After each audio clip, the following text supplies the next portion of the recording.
Right now at 4:30, it only takes one. That's the reminder from the National Weather Service this Hurricane Preparedness Week. Hurricane Ian, as we remember, hit Florida last season as a catastrophic Category 4 storm with 155-mile-per-hour winds before it made another landfall with destructive storm surge in South Carolina. The remnants of Ian then dumped nearly 3 inches of rain here in Charlotte, putting the focus locally on flood safety. Meteorologist and climate specialist Elisa Rafa joins us now. And Elisa, hazards from the water, they take the most lives every year. Yeah, it's the part that's always the most deadly from storm surge and from rain. It's the water that we underestimate. Storm surge, the #1 killer for hurricanes on the coast, but more than 28% of people that die in tropical systems are killed inland, often of the hands of flooding. More than half of those flood deaths happen in cars because we underestimate the power of water. It just takes 6 inches to sweep you off your feet. That's why John Wendell with Charlotte Stormwater Services is focusing on flooding myths and misconceptions. You don't have to be in the floodplain for it to flood. For example, last year we had a couple thunderstorm events where there was flooding outside of the floodplain. It just rained too hard, too fast, and that could happen. So you don't have to be in the floodplain to flood. The second thing is your typical homeowner's insurance does not cover flooding.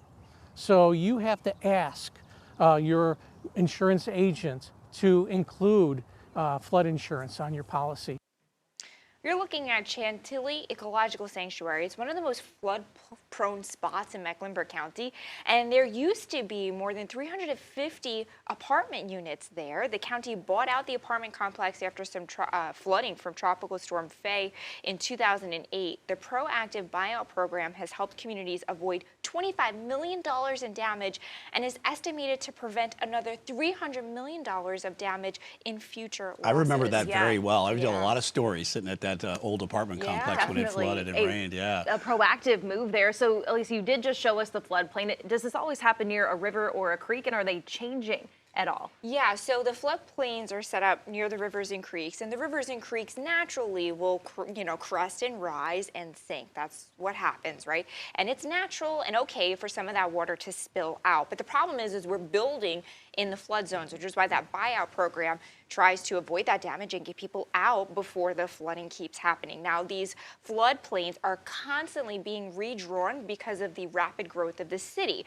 When you get heavy rain that smacks onto the concrete and then it seeps into rivers and creeks and eventually into those floodplains, we call that the watershed. And again, it's constantly changing as we change the setup and the infrastructure of the city, so always being redrawn every year. Yeah, so what if we don't live near one of those creeks, and what should we know about this urban flooding, remember at least? Yeah, flooding, as John Wendell mentioned, can happen outside of the floodplain. And what you need to know if you live maybe in the heart of the city is those storm drains before we get a big rain event, right? When we get those tropical systems to come through, make sure you clean them out because the concrete is not porous. That means the moisture is not going to seep through. It's not going to get absorbed like it would maybe in grass, right?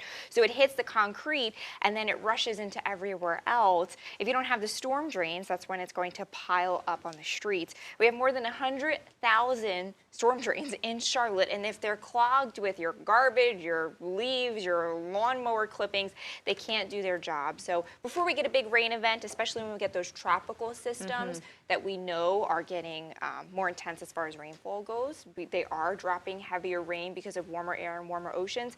You want to just make sure you clean up the storm drains. So always see that on North Tryon Street, just outside of Uptown, with that flooding always happens. But a lot of times it's just because the drain hadn't been cleared right there, so the water doesn't have anywhere to go. It needs somewhere to go. So it's something so small that you can do, maybe as you're doing your yard work before we get a big rain event, just clean it up. Do it around your neighborhood too and help everyone out. All right, Elisa, thank you.